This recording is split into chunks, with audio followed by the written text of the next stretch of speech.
जय Hind. R O ARO की परीक्षा के लिए जो तैयारी है आपकी, हम बढ़ाने का हर कदम पर प्रयास कर रहे हैं। और आपको आज के लिए ARO उत्तराखंड का जो है पेपर आपको देखने को मिलेगा, जो कि 2023 में यह पेपर हुआ था उत्तराखंड PCS के द्वारा। ठीक है, तो आज हम उत्तराखंड ARO परीक्षा 2023 की जितने भी क्वेश्चंस हैं उसे हम समझेंगे और व्याख्यात्मक हल के हिसाब से उसे हम हल भी करेंगे। तो आइए जो है चलते हैं बिना देरी किए पहले प्रश्न की तरफ। और आपको अगर अच्छा लगे तो ज़रूर कमेंट में हमारी तारीफ में कुछ लिखिएगा और सभी प्रश्नों का आंसर भी आप लिखते चलिएगा। तो चलते हैं पहले प्रश्न के लिए। तो पहला प्रश्न यह है कि निम्न में से कौन चारण उपनाम से प्रसिद्ध थे। आप बताने हैं कि चारण नाम से कौन प्रसिद्ध थे। तो चलिए,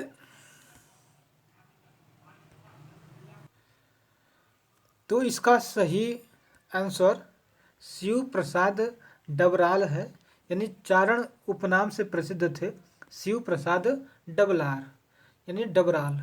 तो अगला प्रश्न चलिए देखते हैं कौन सा है।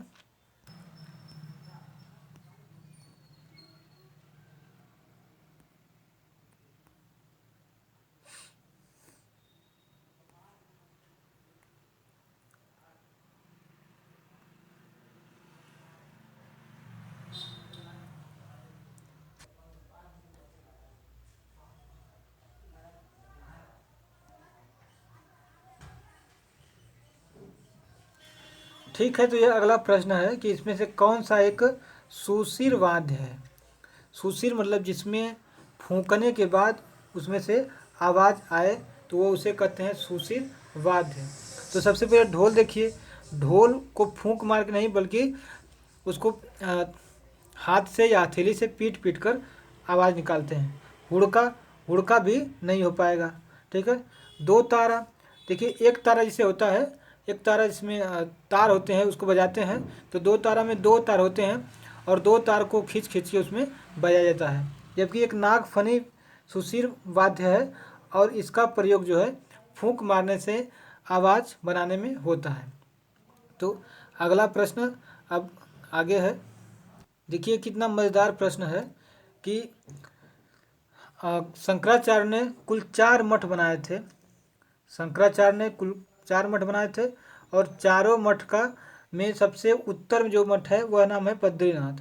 तो यहाँ पे परंपरा उनके अनुसार यहाँ पे मूल किस राज्य के निवासी जो होते हैं, यहाँ पे वो पुजारी होते हैं या मुख्य पुजारी या बोलते हैं रावल पुजारी होते हैं। तो इसका सही ऑप्शन हो जाएगा केरल, क्योंकि केरल के ही शंकराचार्य थे और उन्होंने ही यह परंपरा बनाई थी और आज भी यह परंपरा चल रही है।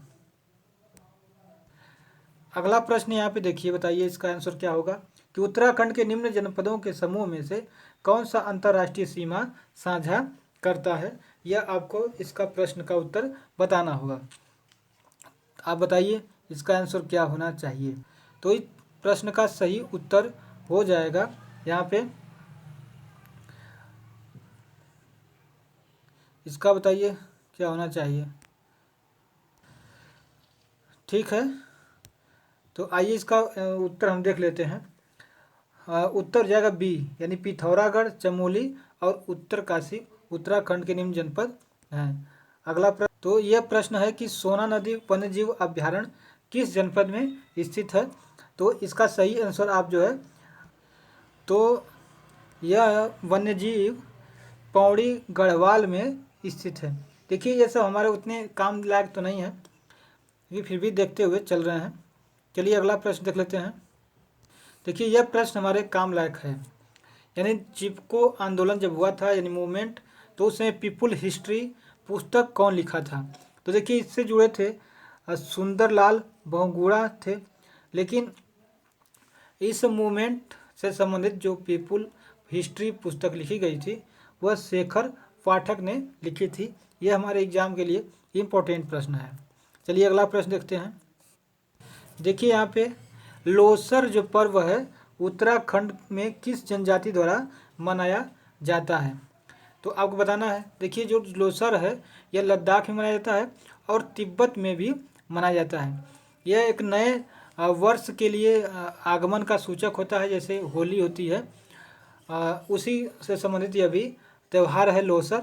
यह जाट और भेटिया जो जनजातियां हैं यह बहुत ही खुशी से मनाते हैं और एक त्यौहार के रूप में इसे शामिल करते हैं। तो राष्ट्रीय उद्यान इसमें से कौन सा है जो सबसे बड़ा है उत्तराखंड में? तो यहाँ पे गंगोत्री जो है सबसे बड़ा राष्ट्रीय उद्यान हो जाएगा, जो कि बड़ा है। देखिए यह प्रश्न है, देखिए बीच में हमने कुछ प्रश्न छोड़ दिए जो कि स्टेट का जो जीके होता है उससे आया था, तो उसको पढ़ने का कोई भी औचित्य नहीं है, इसलिए अगला प्रश्न देखते हैं, हमारे काम लायक है। तो यहाँ पे मिलान करना है। जो संतोपथ हिमानी है वह किस नदी के लिए हिमानी बनाती है, या वहाँ से कौन सी नदी निकलती है? तो यह अलकनंदा नदी के लिए है संतोपथ हिमानी।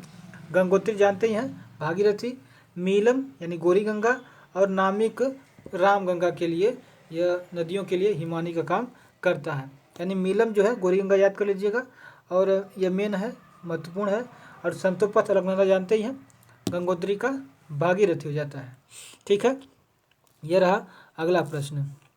देखिए अभी महत्वपूर्ण प्रश्न है और कई एग्जाम में आया हुआ है कि उत्तराखंड पंचायती राज संस्थाओं में महिलाओं के लिए सीटें जो है आरक्षित की गई हैं, कितना? तो आपको बताना है। देखिए यूपी में यह 33% आरक्षित की गई हैं, जबकि उत्तराखंड में यह 50% तक आरक्षित कर दिया गया है। देखिए यह प्रश्न कि 4 धाम जो परियोजना चल रही है उत्तराखंड में वह किससे संबंधित है? तो हम बता दें कि यह सड़क निर्माण की जो है एक परियोजना है, जिसमें बद्रीनाथ हो गया, केदारनाथ, ठीक है, केदारनाथ हो गया, और भी 2-3 हैं, जो 4 यहाँ धाम हैं, उनको मिलाने की बात यहाँ पे की जा रही है।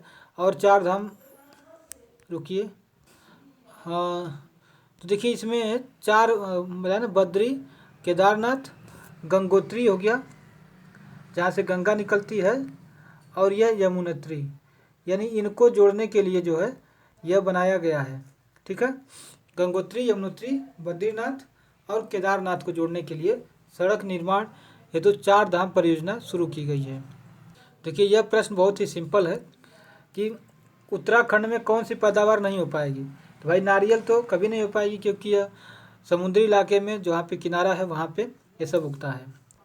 तो यह देखिए अगला प्रश्न भी बहुत ही अच्छा है कि 4 धाम जो बना है, गंगोत्री, यमुनोत्री, बद्री और केदार, यह किस समूह में शामिल हैं या स्थित हैं, ये आपको बताने हैं। तो देखिए इसका उत्तर हो जाएगा आपका, तो बताइए क्या इसका उत्तर होना चाहिए? तो इसका उत्तर हो जाएगा कि उत्तर काशी, यहाँ पे दिया है, देखिए उत्तर काशी, रुद्रप्रयाग और चमोली, इस क्षेत्र में ये 4 धाम हैं। उत्तर काशी, रुद्रप्रयाग और चमोली जिले से संबंधित ये सब हैं, यानी चारों इसी में हैं।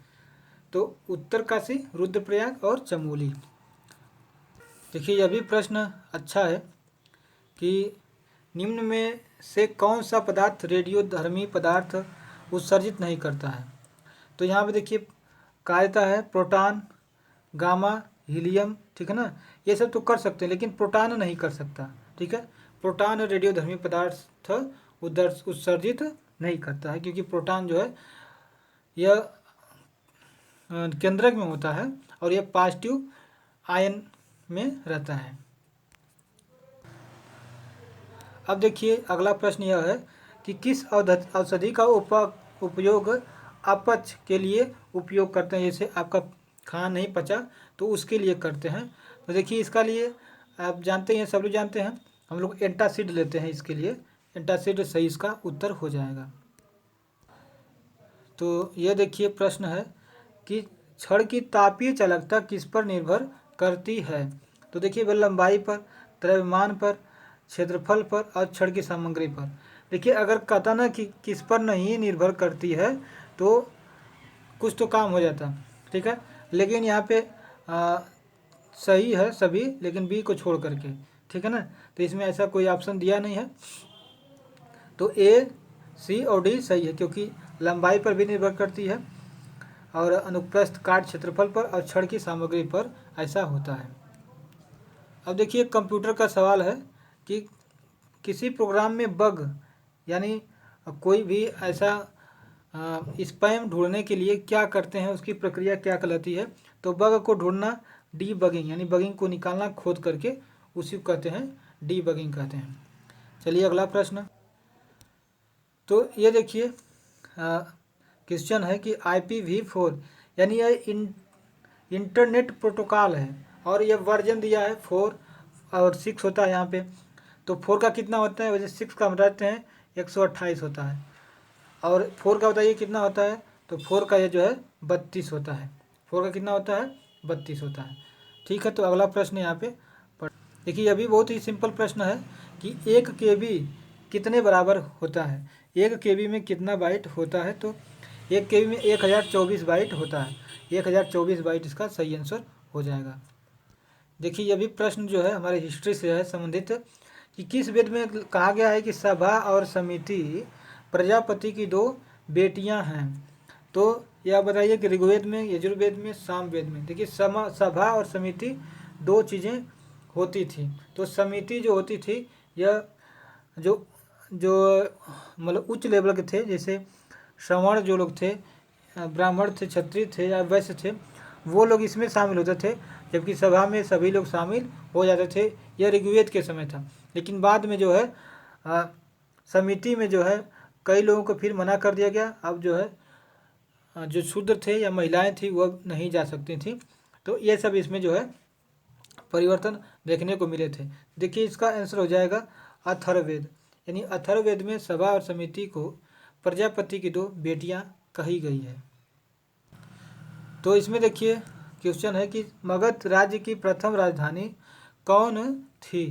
तो पहले सबसे पहले राजधानी कौन बनी। तो सबसे पहले जो है राजगृह राजधानी बनी। ठीक है, पहले राजगृह बनी, उसके पहले राजगृह था ना, इसके बाद जो है पाटलिपुत्र भी बना, फिर वैशाली भी बना। ठीक है, ये सब जो है इसमें राजधानियाँ बनी, लेकिन सबसे पहले जो है राजगृह राजधानी बनी थी। तो यह देखिए प्रश्न है, बहुत अच्छा है कि विटामिन ई का रासायनिक नाम क्या होता है, आपको बताना है। ठीक है, देखिए ए का जो होता है रेटिनॉल होता है, बी का थायमीन होता है, सी का जो है एस्कॉर्बिक एसिड होता है, डी का कल्सीफेरॉल होता है, और ई का तो देखिए कल्सीफेरॉल डी का है, ये तो होगा नहीं। ठीक है, तो बताइए ई का क्या होता है। तो ई का आप बताइए और हम बताते हैं ई के बाद क्या आता है। ठीक है, ई तक। तो ई का बताइए क्या होता है। तो ई का यहाँ पे है टोकोफेरॉल है, ई का है टोकोफेरॉल, और यह डी का है राइबोफ्लेविन जो है 2 का है, B2 का है, और नियासिन जो है B3 का है, B3 जो है नियासिन का हो जाएगा। तो यहाँ पे अगले प्रश्न की तरफ बढ़ते हैं। तो यहाँ पे देखिए यह पर्यावरण से संबंधित है क्वेश्चन, कि खाद्य श्रृंखला में शाकाहारी कौन है। तो प्राथमिक उपभोक्ता होते हैं, द्वितीयक, तृतीयक, या उत्पादक या अपघटक। देखिए उत्पादक में जो होते हैं हरे पेड़ पौधे होते हैं, हरे जो भी पेड़ पौधे हैं वो हैं। अपघटक में बैक्टीरिया वगैरह होते हैं। ठीक है, अब अपघटक में बैक्टीरिया होते हैं। प्राथमिक उपभोक्ता जो शाकाहारी होते हैं वह होते हैं, और द्वितीयक उपभोक्ता वो होते हैं जो प्राथमिक उपभोक्ता को खाते हैं, यानी शाकाहारी को खाते हैं। तो इस प्रश्न का सही आंसर हो जाएगा प्राथमिक उपभोक्ता जो है होते हैं। ठीक है, अगला प्रश्न ये रहा। देखिए ये भी प्रश्न खूब अच्छा है और कई बार ये परीक्षाओं में पूछा जा चुका है कि निम्न में से कौन से नेता हैं जो दक्षिण अफ्रीका गए और गांधी जी के उद्देश्य प्राप्त करने में मदद की। तो यहाँ पे आप बता सकते हैं जवाहरलाल नेहरू, तो ये तो उस समय थे नहीं। अरबिंदो घोष थे, लेकिन इनको जो है जेल में बंद कर दिया गया था। और लाला लाजपत राय भी उस समय थे, लेकिन इनके गुरु कहे जाने वाले जो होते हैं वह गोपाल कृष्ण गोखले थे, और वही 1912 में गए थे दक्षिण अफ्रीका। गांधी जी को वहाँ पे अपने देश के बारे में बताया, समझाया कि हमारे देश की भी स्थिति खराब है, आपको वहाँ पे चलना चाहिए। तो वह 1915 में 9 जनवरी 1915 को ये चले आए इंडिया, और इंडिया में इन्होंने भारत की मदद करने के लिए अपनी जी जान लगा दिया। ठीक है, गोपाल कृष्ण गोखले इनके क्या थे, गुरु थे। आप बताइए कि गोपाल कृष्ण गोखले के गुरु कौन थे, आपको यह बताना है। देखिए, गोपाल कृष्ण गोखले के जो गुरु थे गोविंद रानाडे थे, आपको याद कर लेना चाहिए। चलिए अगला प्रश्न कि चोल राज्य का संस्थापक विजयालय किस राज्य का सामंत था। आपको बताने हैं कि यह किस राज्य का सामंत था। राष्ट्रकूट का था कि चेर का था, पल्लवों का था कि पांडे का था। तो देखिए ये जो चोल वाले थे ये पल्लवों के थे सब, ये जो है पल्लवों के रहा करते थे। रुकिए 1 मिनट। और पल्लवों के सामंत यहाँ पे रहते हुए इन्होंने यानी विजयालय ने 850 में आक्रमण किया तंजौर पर, और तंजौर पर आक्रमण करके चोल राज्य को अपने में मिला लिया और उसे जो है चोल नाम दिया। ठीक है, पल्लवों की जो राजधानी थी तंजौर उसको हरा दिया, उसको आक्रमण करके जीत लिया। तो यहाँ पे देखिए इसमें से बताना है कि किसने जो है अपनी आत्मकथा लिखी है। तो इल्तुतमिश ने लिखी है कि अलाउद्दीन खिलजी ने, कि बलबन ने, कि फिरोज शाह तुगलक ने। तो यह आपको बताने हैं इस प्रश्न का सही उत्तर क्या होने वाला है। तो देखिए इस प्रश्न का सही उत्तर हो जाएगा देखिए फिरोज शाह तुगलक, इसकी अपनी किताब है फुतूहत ए फिरोज शाही। क्या है, फुतूहत ए फिरोज। ठीक है, फुतूहत ए फिरोज शाही। आप बता सकते हैं कि तारीख ए फिरोज शाही किसने लिखी थी। तारीख ए फिरोज शाही, तो तारीख ए फिरोज शाही जियाउद्दीन बर्नी ने लिखी थी। यानी इस प्रश्न का सही आंसर है फिरोज शाह तुगलक। इसकी पुस्तक थी फुतूहत ए फिरोज शाही, फुतूहत ए फिरोज शाही। अब देखिए यह कितना मज़ेदार प्रश्न है कि माउंटबेटन के द्वारा सत्ता हस्तांतरण के लिए 15 अगस्त 1947 का दिन ही क्यों चुना गया। तो आपको बताने हैं इसका सही उत्तर क्या हो जाएगा। तो इसका सही उत्तर होगा ऑप्शन डी, यानी यह द्वितीय विश्व युद्ध में मित्र राष्ट्रों की जापान पर विजय की दूसरी वर्षगांठ थी। यानी पहली वर्षगांठ थी कब, 1946 में, और 1900 क्योंकि 1945 में इस दिन जो है 15 अगस्त को नागासाकी हिरोशिमा पर ब्लास्ट किया गया था और वह सरेंडर कर दिया था। तो 1946 में पहला रहा होगा। ठीक है, और फिर 1947 में दूसरा रहा होगा। आपको पता ही है कि पूरा विश्व 2 राष्ट्रों में बट गया था, 2 खेमों में बट गया था, और जापान भी उस समय बहुत ज़्यादा पावरफुल था। यहाँ तक कि रसिया चाइना को जो है अपने कब्जे में ले चुका था और वह इंडिया की तरफ भी बढ़ रहा था। तो इससे जो है अमेरिका से लेकर के सारे जितने भी मित्र राष्ट्र थे सब के सब चिंतित थे। चलिए अगले प्रश्न के लिए आगे बढ़ते हैं। तो ये देखिए प्रश्न है कि एकवर्थ समिति किस विषय से संबंधित है।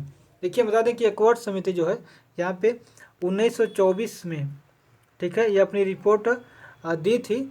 और यहाँ पे रेल जो बजट होता है ना, रेल बजट को अलग अलग कर दिया था। पहले तो एक ही में था, लेकिन रेल बजट जो है अलग कर दिया था मुख्य बजट से। लेकिन फिर 2017 में मोदी सरकार ने इसे फिर एक में ही कर दिया।